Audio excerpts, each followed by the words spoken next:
अनमोल वचन। अखिल भारतीय संत मत सत्संग के संस्थापक और गृहस्थ में आनंद योग के जनक परम संत महात्मा परम पूज्य श्री यशपाल जी महाराज अर्थात परम पूज्य भाई साहब जी द्वारा प्रतिपादित इन अनमोल वचनों का पालन करना अति आवश्यक है। ये वचन हमारी गृहस्थ आध्यात्मिक साधना के लिए मूलभूत सिद्धांत हैं, जो इस प्रकार हैं। हम दुनिया की हर चीज की कीमत आंकते हैं, अपने मानव जीवन की कीमत भी जाने व परमात्मा की प्राप्ति हेतु साधना करें। मनुष्य योनि एक उपहार है, इसीलिए परमात्मा को धन्यवाद देते हुए आधा घंटा प्रातःकाल, आधा घंटा सायंकाल पूजा अवश्य करें। सत्संग, सतनाम व सद्गुरु को प्राथमिकता देते हुए इसी के आधार पर ध्यान योगाभ्यास अवश्य करें व गृहस्थ के कार्यों को परमात्मा का कार्य समझकर उसी की याद में संपन्न करें। हर समय ये ध्यान रहे कि गुरु कृपा द्वारा परमात्मा की पवित्र सत्ता का हमारी आत्मा में वास है, अतः मन में निरंतर अपने इष्ट देव का जाप करें। मान सम्मान की इच्छा ना करें व अपमान से दुखी ना हो। परमात्मा के अतिरिक्त किसी और का भय ना करें। दूसरों की बुराई न करें, न सुने, सत्य व मधुर बोलें, अश्लील शब्द मुंह से ना निकालें, सभी से नम्रतापूर्ण व सुंदर व्यवहार करें। धर्म पत्नी के अतिरिक्त अपने से बड़ी से माता जैसा, बराबर की से बहन जैसा व छोटी से पुत्री जैसा व्यवहार करें। सांसारिक जीवन यापन की आवश्यकताएं अंतहीन है, इसलिए अधिक से अधिक समय सत्संग में व धन परोपकार में खर्च करें। याद रखें, न स्त्री माया है, न धन दौलत, न ही परिवार।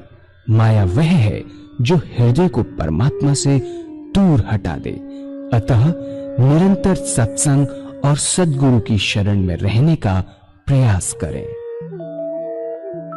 भोजन अपने इष्ट को अर्पण कर प्रसाद रूप में परमात्मा की याद में करें।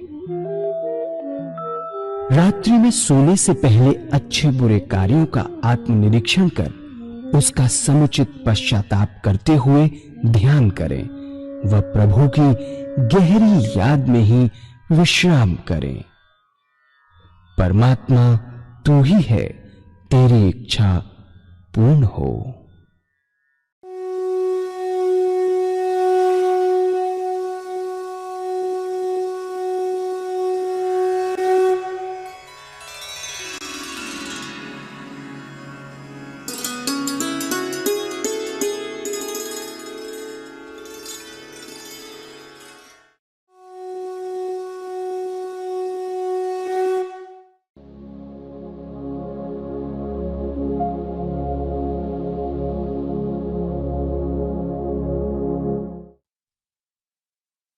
किसान भाई हैं, देख के बता देते हैं कि फसल की में इतना होगा। अभ्यास 35 साल का अभ्यास, 40 साल का अभ्यास कि अब लगाएंगे तो इतने टाइम बाद ये होगा, अब लगाएंगे तो ऐसा होगा, अब लगाएंगे तो ऐसा। अभ्यास इसी प्रकार ऐसी अवस्था आती है, शुरू शुरू में दिक्कत आएगी जरूर, भागो, भगाता है मन, बैठने का मन नहीं करता, भागो, बचता है, बचेगा। सत्संग में भी उस टाइम पर पहुंचते हैं जो रामायण चलती है, ध्यान वाला पीरियड छोड़ देते हैं, भागो, बाद में करेंगे, जो कुछ होगा आज होगा, अभी होगा, बाद में कुछ नहीं होता। तब तक मानसिक जाप कर सकते हैं, आपको बहुत स्पष्ट सुनाई देने लगेगा कि हृदय से ओम की आवाज निकल रही है, ऐसी हालत पैदा होती है कि ना कोई दूसरा विचार रहता ना ख्याल, ऐसे तल्लीन हो जाते हैं उसके अंदर, अपने आप से गायब। विचार शून्य अवस्था बन जाती है। और जितने टाइम आपका समय होगा उतने ही टाइम विचार शून्य अवस्था होगी। जैसे ही टाइम पार हुआ फौरन आपको चेतन्यता आ जाएगी। एक खास बात है, ये नहीं कि 3 घंटे पड़े रहेंगे ना। अगर सोच के बैठे हैं कि हमको आधा घंटे का ध्यान करना है, तो आधा घंटे के फौरन बाद आपको जागृति आ जाएगी, फौरन जागृत हो जाएंगे वापस। और उसके बाद क्या है कि अपने आप से गायब। जब चेतन अवस्था में आते हैं तो वही नाम सुनते होते हैं और हमें एहसास होता है बड़े आनंद का कि हमारा मस्तिष्क अनुपम आनंद से भर गया, बड़ी शांति मिले। शांति, ये सौदा शांति का सौदा है। जितना जितना इसके अंदर चलते चले जाएंगे, ये आनंद ऐसा है कि जितना परमात्मा का नाम लेते हुए चले जाएंगे, जितना कंसंट्रेशन बढ़ाते चले जाएंगे, उतना आनंदित होते चले जाएंगे। कंसंट्रेशन का मतलब कि एक कप चाय में आपने 1 कप चीनी डाली, ये शरीर आपका मटके के समान है। उसमें राम नाम की चाशनी अगर 1 कप डाली है आपने, 1 चम्मच, तो कितनी मिठास आएगी। 2 डाली तो कितनी मिठास आएगी। उसको कंपेयर कर सकते हैं कि इधर चीनी डालिए, उधर राम नाम की चाशनी अपने अंदर डालिए। एक दिन ऐसा आएगा कि सिर्फ वो रह जाएगा, ना कोई दूसरा विचार रहेगा ना क्या। इतनी शांति मिलती है, इतना आनंद आता है। तो इन संतों ने तरीका बताया पूजा का। यदि ऐसे पूजा करेंगे तो हमें विशेष लाभ होगा। चित्त की एकाग्रता प्राप्त होगी, धीरे धीरे सुषुप्ति की अवस्था प्राप्त होगी, और सुषुप्ति से सहज समाधि में प्रवेश कर जाएंगे। उसके बाद हमको आत्मदर्शन होने लगेगा कि हम कौन है, और साथ साथ परमात्मा का अनुभव होने लगेगा। एक दिन ऐसा आएगा कि हम उससे एकाकार हो जाएंगे और ज्योति से ज्योति मिल जाएगी। ये तरीका पूजा का बतलाया इन संतों ने। अगर ऐसे पूजा करेंगे तो कंसंट्रेशन का मात्रा बढ़ेगा, और कंसंट्रेशन की हर जगह जरूरत पड़ती है, चाहे वो पूजा हो, चाहे वो समाज हो, चाहे वो पढ़ाई हो, हर जगह कंसंट्रेशन की जरूरत पड़ती है। और जिसको आदत पड़ गई कंसंट्रेशन करने की, हर जगह उसको सफलता मिलती चली जाती है। तो ये है रास्ता जो मैंने आपके सामने रखा पूजा करने का। तो अभी एक भजन होगा, और भजन के साथ साथ 15 मिनट हम लोग ध्यान करने की कोशिश करेंगे, जो मैंने आपको तरीका बताया। उसके बाद मैं आगे बताऊंगा कि किस तरीके से ग्रस्त के लोगों को आगे बढ़ना चाहिए इस रास्ते पे। कंकन की नभ की परछाई, पात समय सुध भूल गयो पल टेरत हो पलटारत नाई। तिरछे कर दैन दे सैन तिन्हें, तिरछे कर दैन दे सैन तिन्हें, समुझाए कछु मुस्काय चली। बरु मारिए मोही बिना पग धोयो, नाथन नाम चढ़ा यम जो। तो बिना पग धोवे नाथ नाम ना चढ़ाई। ओ मल्लाह कहे मल्लाहों से, हो जी मल्लाह कहे मल्लाहों से, भगवान भी मलाही करते हैं।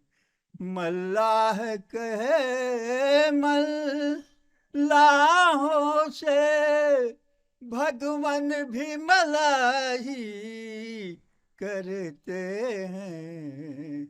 मैं गंगा तट का केवट हूँ प्रभु, भव सागर के राजा हूँ। मैं गंगा तट का केवट हूँ प्रभु, भव सागर के राजा हूँ। हम यहाँ पार लगा देंगे प्रभु, वहाँ पार लगा देना।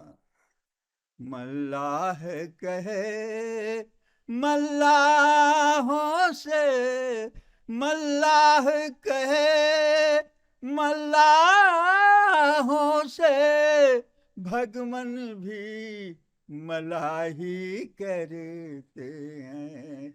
मैं भवसागर के राजा हूँ, मैं भवसागर के राजा हूँ। मैं गंगा तट का केवट हूँ, हम यहाँ पार लगा देंगे प्रभु, वहाँ पार लगा देना। ओ गजब की बांसुरी बजती थी, वो वृंदावन बसैया की। गजब की बांसुरी बजती थी, वो वृंदावन बसैया की। और क्या तारीफ करूं वो मुरलीधर, वो मुरलीधर कन्हैया की। जहाँ न चलता था काम, जहाँ न चलता था काम, तीर और कमानों से, वहाँ विजय होती थी नटवर की मुरली तानों से। आर धनी बानी रउआ, आर धनी बानी रउआ, धनी बानी रउआ, धनी बानी। और धनी बानी रउआ, धनी बानी रउआ, धनी बानी। दशरथ के ललन रउआ, धनी बानी। और धनी बानी रउआ, और धनी बानी रउआ, धनी बानी रउआ, धनी बानी। दशरथ के ललन रउआ, धनी बानी। और जाई जनकपुर धनुहा के तोड़ली, जाई जनकपुर और धनुहा के तोड़ली। और सीता स्वयंवर करौल बानी, रउआ धनी बानी। दशरथ के ललन रउआ, धनी बानी। माता और बंधुओं, मैंने आपके सामने रखा कि पूजा कैसे करें, साकार पुजारी और निराकार। अब इन संतों ने इस बात का विशेष ध्यान रखा कि हमारे काम का समय दिया जाए, क्योंकि हम लोग गृहस्थ में हैं। तो दूसरा काम क्या करना है कि हर मनुष्य भोजन करता है। अब भोजन करने में आधा घंटा दोपहर को और आधा घंटा रात्रि को लगाता है। ये समय ऐसा है कि खाली है, दुनिया के व्यवहार का आप कोई काम नहीं कर रहे होते। इस पीरियड के अंदर भोजन के तरीके में थोड़ा परिवर्तन करना पड़ेगा, और वास्तव में हमारा तरीका यही था जो हम आपके सामने रखूंगा। वेस्टर्न कल्चर की हमारे पर छाप पड़ी और हमारा स्टैंडर्ड 2.5 फुट ऊंचा हो गया। पहले जमीन पर बैठकर भोजन करते थे, अब मेज कुर्सी पर बैठकर भोजन करते हैं। इस बात में कोई नुकसान नहीं। अर्ज क्या है कि जितने दुनिया के वार्तालाप है वो खाने की बेस पर बैठ के करते हैं, क्योंकि हमने अपने आप को वेस्टर्नाइज कर दिया, पश्चिम सभ्यता को अपना लिया। इस तरीके में तब्दीली लानी होगी यदि आप आध्यात्मिक जिंदगी चाहते हैं। वो परिवर्तन क्या है कि जब भोजन आपके सामने आ जाए, बड़े आराम से बैठिए और भगवान को अर्पण करिए भोजन को। हर ग्रास, हर कौर अपने इष्ट की याद में खाए, उनको याद करते जाइए, खाते जाइए। ना कोई ग्रास परमात्मा की याद के खाए, ना कोई पानी पिए। यह अभ्यास भोजन की एक विशेषता है कि भोजन जिन विचारों में डूब कर किया जाता है, जो खून बनेगा उन्हीं विचारों का रंगा हुआ बनता है। अगर आप भोजन परमात्मा की याद में करेंगे तो दिन में जब भी आप खाली होंगे, ऑटोमेटिक ईश्वर की याद आएगी स्वतः। भक्ति के लिए जब तक खून नहीं बदल जाता, भक्ति नहीं आती। भगवान श्री कृष्ण गीता में साधक की दृष्टि से 4 विशेष बात बतलाई। पहली आहार की शुद्धि, दूसरी विहार की शुद्धि, तीसरा अभ्यास और चौथा वैराग। तो ये है आहार की शुद्धि जो हमें करनी है। इन संतों ने ये आसान तरीका बताया कि कैसे सहूलियत से आहार की शुद्धि हो जाए। अगर परमात्मा की याद में भोजन करेंगे तो जो खून बनेगा वह परमात्मा की याद का रंगा हुआ बनेगा। जब भी आप खाली होंगे, ऑटोमेटिक परमात्मा की याद आएगी, दूसरी तरफ मन नहीं जाए, क्योंकि आप भोजन परमात्मा की याद में कर रहे हैं। और पूजा में भी परमात्मा की याद करते हैं। तो ये आधा घंटा दोपहर भोजन का समय, आधा घंटा रात्रि भोजन का समय पूजा में बदल जाएगा। और तीसरी बात क्या है कि इन संतों ने स्वादेंद्रिय निग्रह पर बड़ा भारी जोर दिया। जब तक स्वादेंद्रिय निग्रह नहीं होता, तब तक आत्मा की सारी इंद्रियों पर कंट्रोल नहीं होता। और स्वाद पर कंट्रोल करने का बड़ा सुंदर सभ्य तरीका इन संतों ने बताया। बहुत से महात्मा बहुत कष्ट उठाते हैं स्वाद पर कंट्रोल करने के लिए। कोई फीका खाता है, कोई मीठा छोड़ता है, कोई सारी चीजें मिलाकर खाते हैं, बड़ा तप और तपस्या करते हैं। कोई कोई महात्मा तो घास घोट कर पीते हैं पूरी जिंदगी।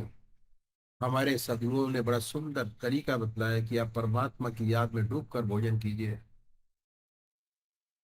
ऑटोमेटिक स्वादेंद्रिय निग्रह हो जाएगा, स्वादों से आप ऊपर उठ जाएंगे। अब आपके पूजा के 2 घंटे हो गए। आधा घंटा सुबह पूजन, आधा घंटा शाम पूजन, आधा घंटा दोपहर भोजन, आधा घंटा रात्रि भोजन। उसके बाद अगला, हर मनुष्य सोता है 6 घंटे, सब सोते हैं 6 घंटे। क्या तरीका बतलाया कि सोने से पहले 20 मिनट परमात्मा को दे दें, ज्यादा नहीं, 20 मिनट बहुत बड़ी बात हो जाएगी। विहार की शुद्धि हो जाएगी। भगवान श्री कृष्ण ने विहार की शुद्धि पर बड़ा भारी जोर दिया। कैसे होगी इसका तरीका इन संतों ने बताया। जब दुनिया के सारे काम समाप्त हो जाए, आप अपनी चारपाई पे बैठिए, बैठ के 2 काम कीजिए। आसन लगाने की जरूरत नहीं है, पहले आत्मनिरीक्षण कीजिए वे कैसे करें। अपनी आत्मा से पूछिए कि आज कोई आपसे अच्छा काम बना, ऐसा काम जिससे किसी दूसरी आत्मा को प्रसन्नता प्राप्त हुई हो। अगर ऐसा कोई परोपकार आपसे बना है, उसको भगवान के अर्पण कर दीजिए कि हे प्रभु, आपकी दया कृपा से बना, आपने अवसर प्रदान किया और हो गया। इस अच्छाई को अपने इष्ट देव के अर्पण कर दीजिए, अपने भगवान को अर्पण कर दीजिए कि आपकी दया कृपा से हुआ। फिर सोचिए कि आप में कोई कमी तो नहीं है, खराबी तो नहीं है। अपनी आत्मा से पूछिए। इसके लिए किसी गुरु की आवश्यकता नहीं है, आपकी आत्मा सबसे बड़ा गाइड है। अगर आत्मा कहती है कि नहीं है तो बहुत अच्छी बात है। अगर कहती है कि हमारी जिंदगी में झूठ है, कपट है, अपनी जिंदगी में काम है, क्रोध है, लोभ है, मोह है, अहंकार है, अगर ऐसी कोई चीज नजर आती है तो इसके लिए प्रायश्चित करना बड़ा आवश्यक है। और हम भगवान के सामने प्रायश्चित करें कि परमात्मा में इन कमियों से मुक्ति करे। प्रार्थना बहुत बड़ी चीज है।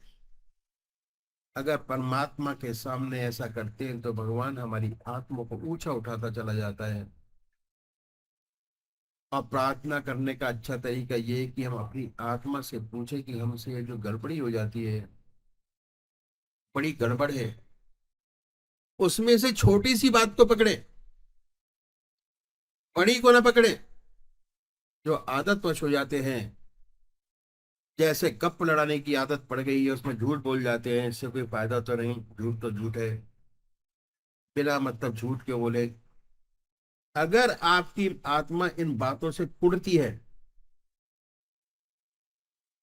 ऐसी छोटी छोटी बातों को पकड़िए, परमात्मा से प्रार्थना कीजिए कि हे प्रभु, हमें ऐसी शक्ति प्रदान करो कि कल से ये छोटी सी खराबी है ना हो। अपने परमात्मा से वायदा कीजिए और अगले रोज से उस छोटे से दुर्गुण को छोड़ दीजिए। अगर छोड़ते चले जाएंगे, आपकी इच्छा शक्ति, विल पावर बढ़ती चली जाएगी। धीरे धीरे बड़ी बड़ी कमियां, खराबियां जो आप में हैं, जिन्हें सोचते हैं कि ना जा सकेंगे, उनमें भी परिवर्तन होता नजर आएगा, वह भी छूटती नजर आएंगी। पर शर्त एक है कि जिस बात का भगवान से वायदा करें उसको पूरा अवश्य करें।